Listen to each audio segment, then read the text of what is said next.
అన్న వేరు, చెల్లి వేరు, అక్క వేరు. తెలుసా? అక్క వేరు. అక్క అంటే నాకు ఒకసారి అనిపిస్తుంది, అమ్మ చనిపోతే వీడు అనాథ అవుతాడు, నాన్న చనిపోతే వీడు దిక్కులేనోడు అవుతాడని చెప్పి సృష్టించిన ఒక వ్యక్తే అక్క.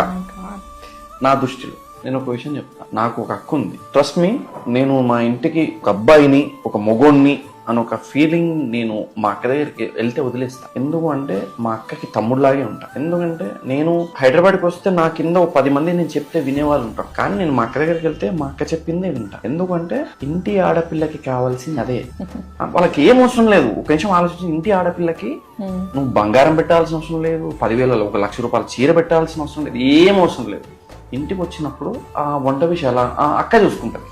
అధికారం చూపెట్టు ఆమె చాలా. నువ్వు ఆమెని రాజసం ఎక్కించినట్టే. ఆడపిల్లకి కావాల్సింది అది.